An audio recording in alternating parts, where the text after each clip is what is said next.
Bangladesh is racist. প্রশ্ন হলো, আমাদের দেশে রাস্তায় আরো অনেক ফুল বিক্রেতা রয়েছে, তাদের দিন অনেক খারাপভাবে যায়, কিন্তু তাদের নিয়ে মানুষ কেন কথা বলে না? গত কয়েকদিন ধরে ফেসবুক বা টিকটকে স্ক্রল করলে এই মিষ্টি মেয়েটির মুখ আমাদের সবার চোখে আসছে। মেয়েটির নাম ফাইজা। সিলেটের রাস্তায় ফুল বিক্রি করা এই ছোট ছোটটি আজ পুরো বাংলাদেশের জনপ্রিয় কন্টেন্ট হয়ে গিয়েছে। কিন্তু কখনো কি ভেবে দেখেছেন, রাস্তায় তো আরো হাজারো পথশিশু রয়েছে যারা ফুল বিক্রেতা। তাহলে শুধু ফাইজাই কেন এত ভাইরাল হলো? আজকে ভিডিওতে বলবো ফাইজার ভাইরাল হওয়ার পিছনে আসল কাহিনী। ঘটনা শুরু হয় একজন মোটো ব্লগারের ভিডিও থেকে। রাস্তায় ফুল বিক্রি করার সময় ব্লগারের ক্যামেরায় ধরা পড়ে ফাইজা। তার মায়াবী চেহারা, টানা চোখ আর মিষ্টি হাসি মুহূর্তে জয় করে ফেলে লাখো মানুষের হৃদয়। ভিডিওটা ভাইরাল হওয়ার পর সোশ্যাল মিডিয়ায় রীতিমতো সিম্পাথি বন্যা বয়ে যায়। সবাই তার জন্য আফসোস করে, এত সুন্দর মেয়েটি কিভাবে একজন ফুল বিক্রেতা হতে পারে। অনেকে তার দায়িত্ব নিতে চাইছে, এমনকি দায়িত্ব নেওয়ার জন্য অনেকে অনেকভাবে সম্বোধন করছে। সরকারি পর্যায় থেকেও মেয়েটিকে সাহায্য করার উদ্যোগ নেওয়া হয়েছে। মানুষ রীতিমতো পাগল হয়ে যাচ্ছে ফাইজাকে নিজের কাছে রাখার জন্য। এবং ভাইরাল হওয়ার পর ফাইজাকে নিয়ে এত মানুষ এত কন্টেন্ট বানাইছে, ফাইজা এখন সবার মুখে মুখে রয়ে গেছে। কিন্তু আজকে ভিডিওটার মূল প্রশ্নটা একটু অন্য জায়গায়। আমাদের প্রশ্ন হলো, আমাদের দেশে রাস্তায় আরো অনেক ফুল বিক্রেতা রয়েছে, তাদের দিন অনেক খারাপভাবে যায়, কিন্তু তাদের নিয়ে মানুষ কেন কথা বলে না? প্রতিদিন কত শত বাচ্চা আমাদের গাড়ি জানালায় এসে দাঁড়ায় একটু খাবারের জন্য, কয়েকটা টাকার জন্য হাত পাতে। তখন তো আমাদের এত সিম্পাথি ওঠে না, তখন তো আমরা এটা বলি না। তখন তো আমাদের ভিতরে এত সিম্পাথি উতলে ওঠে না। কেন বলি না জানেন? সত্যিটা কিন্তু অনেক তেতো। দেখেন ভাই, আপনার এটা মানতে হবে, বাংলাদেশ ইজ রেসিস্ট।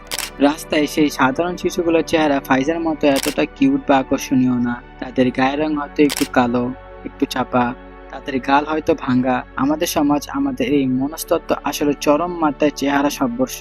আমাদের সমাজে ছোটবেলা থেকে শিখে আসছে সাদা চামড়া মানে অনেক বড় কিছু, সাদা চামড়া মানে অনেক সুন্দরী। সোজা ভাষায় বলতে গেলে আমরা কালারিজমে ভুগতেছি। একটি পথ শিশু, একটি বাচ্চা যদি গোল গাল, ফর্সা আর সুন্দর না হয়, তবে তার দিকে কেউ ফিরেও তাকায় না।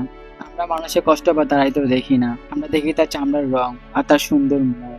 আমরা দেখি কিভাবে একটা মানুষকে ব্যবহার করে অনেক লাভ উঠানো যায়। ফাইজার জন্য আচ্ছা আবার মন কাচ্ছে, এটা ভালো দিক। কিন্তু রাস্তায় অন্য একটা কালো বা সাধারণ চেহারা বাচ্চা কান্না কিন্তু আমাদের কানে পৌঁছায় না। ফাইজার জন্য যেভাবে সরকার বা সাধারণ মানুষ তড়িঘড়ি এগিয়ে আসছে দায়িত্ব নেওয়ার জন্য, তেমনি প্রতিদিন রাস্তায় ঘুমানোর অন্য বাচ্চাদের জন্য আমাদের সেভাবে কি এগিয়ে যাই? না, এটাই আমাদের সমাজের এক চরম হিপোক্রেসি বা ভণ্ডামি। আমরা মুখে যতই মানবতার কথা বলি না কেন, দিন শেষে আমরা সৌন্দর্যের পূজারী। পেটের খিদে সুন্দর বা অসুন্দর সব বাচ্চার জন্যই সমান। তাই আসুন, সাহায্য করার সময়, সহানুভূতি দেখানোর সময় আমরা যেন চামড়ার রং বা সুন্দর মুখ না খুঁজি। মানুষের প্রতি মানুষের ভালোবাসা যেন চেহারা নির্গুণ না। ভিডিও শেষে আরেকটা টপিক নিয়ে কথা বলতে চাই, এই যে ফাইজা। আসলে কন্টেন্ট ক্রিয়েটর মানুষরা এমন কেন আমি জানি না। ফাইজা ভাইরাল হওয়ার পর শত শত মানুষ ফাইজাকে ব্যবহার করে নানান ভিউজ কামানো হয়েছে। তার মুখের সামনে ৫-৬টা ক্যামেরা দিয়ে বলতে থাকা হয় যে কিছু একটা বলো। আরে মেয়েটা আনকমফোর্টেবল হইতেছে এতগুলো ক্যামেরার সামনে, এতগুলো মানুষের সামনে। ধন্যবাদ। হাসি দাও ফাইমাল চৌধুরীর জন্য একটা হাসি হবে। ভাইজান তুমি কি খুশি? বলো মিথ্যে বলো, খুশি কিনা? কতটুকু খুশি তুমি? হাত দিয়ে দেখাও কতটুকু খুশি। বেশি খুশি। আজকে সোশ্যাল মিডিয়া ফাইজা অনেক ভাইরাল, তাই সবাই আজকে ফাইজাকে সাপোর্ট করতেছে।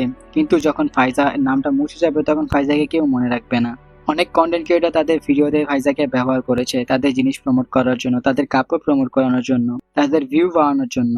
আশা করি আপনি বুঝতে পারছেন। ভিডিওটা নিয়ে আপনার মতামত কি, কমেন্টে জানাতে ভুলবেন না। সত্যিটা ছড়াতে ভিডিওটা শেয়ার করুন। দেখা হবে পরের একটি ভিডিওতে।